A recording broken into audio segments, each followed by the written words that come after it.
Entre paixão e gols. Pinga, o artilheiro que valia ouro no Vasco, 1953-1962. Você sabia que um atacante foi vendido na transação mais cara do futebol brasileiro até aquela época, em 1953, e retribuiu o investimento se tornando o quarto maior artilheiro da história do Vasco?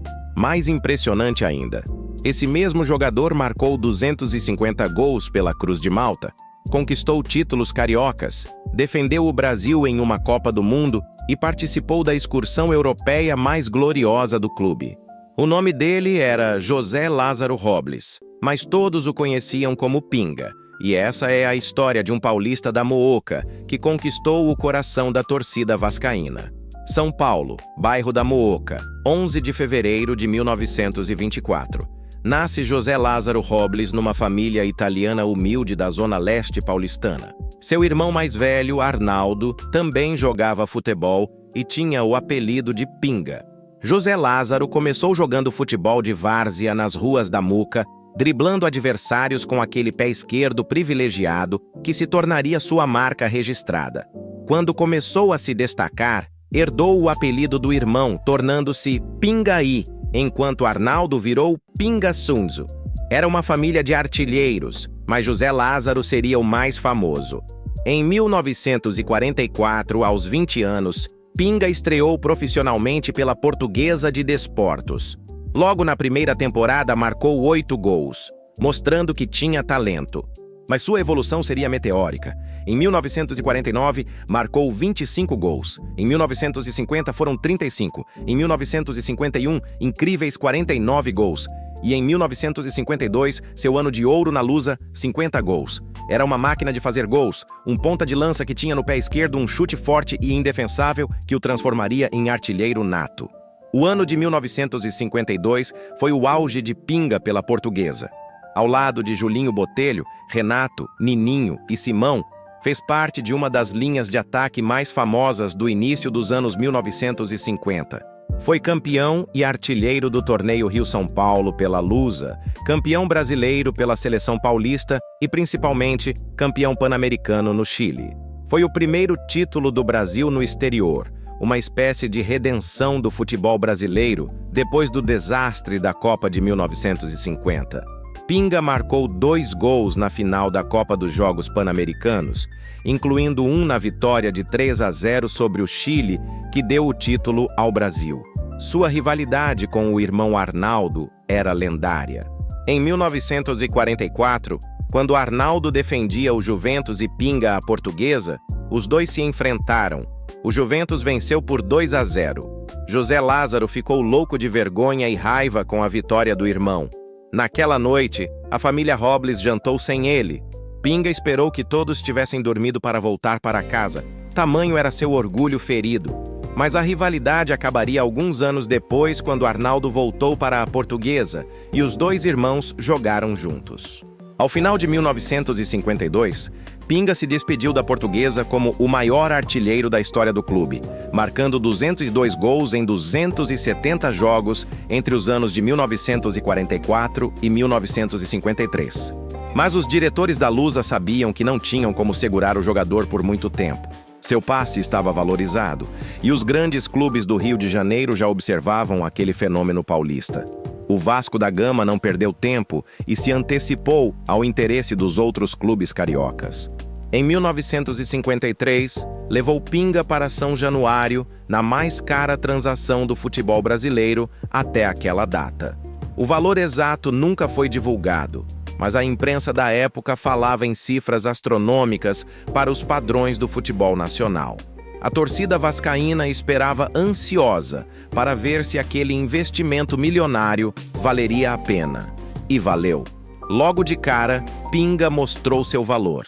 Foi fundamental na conquista do torneio octagonal Rivadavia Correia Maier em 1953, disputado no Rio de Janeiro e em São Paulo. Pinga foi o artilheiro da competição com 6 gols e marcou 2 gols na final em que o Vasco derrotou o São Paulo por 2-1 no Maracanã. A torcida já o adorava. Aquele paulista baixinho, forte, explosivo, com um chute de esquerda devastador, era exatamente o que o Vasco precisava para voltar a conquistar títulos. Em 1954, Pinga foi convocado para disputar a Copa do Mundo da Suíça. Na estreia, marcou 2 gols na vitória por 5-0 sobre o México. Foi titular no empate por 1-1 com a Iugoslávia. Mas na derrota por 4-2 para a Hungria, no jogo que ficou conhecido como a Batalha de Berna, Pinga saiu do time e não jogou mais na competição. O Brasil foi eliminado nas quartas de final, mas Pinga voltou ao Rio de Janeiro como um dos destaques da seleção. Entre 1953 e 1955, Pinga marcou gols aos montes pelo Vasco, mas os títulos não vinham. O Fluminense dominava o futebol carioca com um time recheado de craques. Mas em 1956, tudo mudou. O técnico Martim Francisco decidiu transformar Pinga, que já tinha 32 anos, de ponta de lança em ponta esquerda. A mudança foi genial. Pinga ganhou mais liberdade de movimentação, passou a criar jogadas além de fazer gols e sua velocidade ainda impressionava mesmo aos 32 anos. Naquele ano de 1956, o Vasco conquistou o Campeonato Carioca com Pinga sendo um dos destaques. Jogou todas as partidas, marcou gols importantes e finalmente ergueu a taça estadual pela Cruz de Malta. A torcida cantou seu nome por horas. Aquele paulista que havia chegado em 1953 com a responsabilidade de justificar a transação mais cara do futebol brasileiro, estava cumprindo sua missão com louvor. Em 1957, o Vasco realizou uma excursão vitoriosa à Europa que entraria para a história. Conquistou a Taça Teresa Herrera na Espanha e o lendário Torneio de Paris, vencendo gigantes europeus como Real Madrid, Atlético de Madrid e Reims. Pinga marcou 10 gols em 19 jogos naquela excursão europeia. Seu desempenho foi tão brilhante que a imprensa europeia chamou aquele time vascaíno de campeão mundial extraoficial. Pinga, aos 33 anos, estava no topo de sua carreira internacional. Mas o ano de 1958 seria ainda mais especial.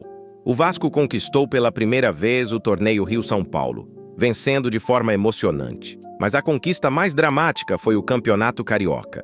Vasco, Flamengo e Botafogo terminaram o campeonato empatados, e houve a necessidade não de um, mas de 2 triangulares, pois as 3 equipes ficaram com os mesmos pontos no primeiro triangular.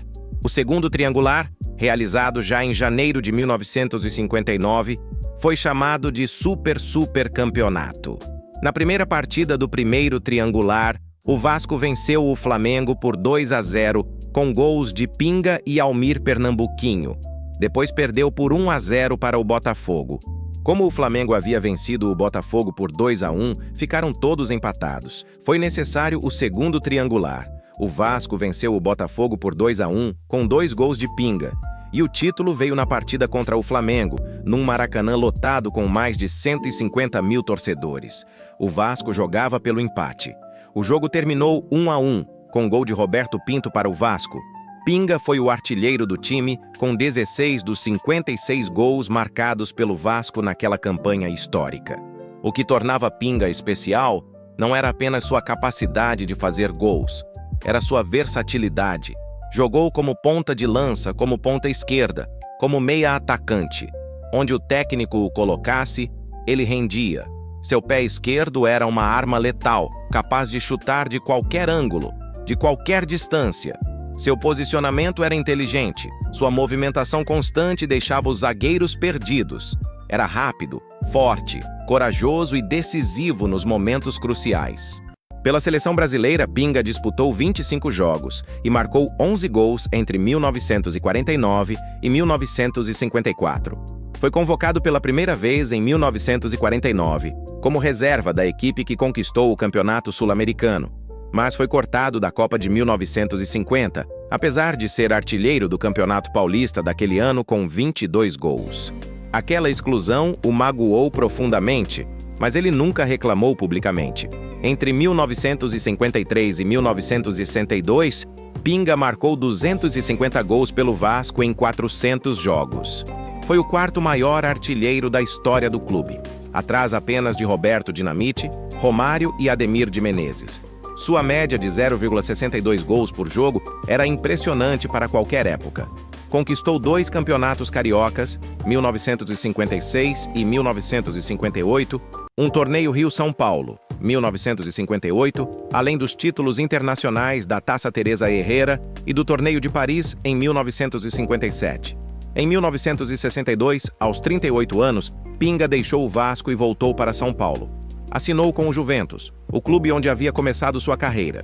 Jogou até 1964, quando finalmente pendurou as chuteiras aos 40 anos. Foram 20 anos de carreira profissional, marcados por gols, títulos e muito amor pelo futebol. Após se aposentar, Pinga viveu discretamente em Campinas, interior de São Paulo.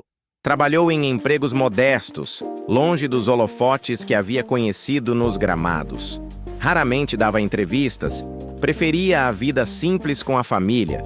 Era um homem humilde, que nunca se deixou levar pela fama ou pelo dinheiro que havia ganhado no futebol. José Lázaro Robles, o Pinga, faleceu em 8 de maio de 1996, em Campinas, aos 72 anos. O velório foi discreto, com poucos presentes.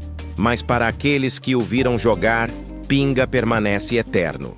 Aquele paulista da Muca que chegou ao Rio em 1953 como a contratação mais cara do futebol brasileiro e retribuiu cada centavo investido com gols, títulos e muita raça. Essa é a história de Pinga, o artilheiro que valia ouro, o quarto maior goleador da história vascaína e um dos atacantes mais completos de sua geração.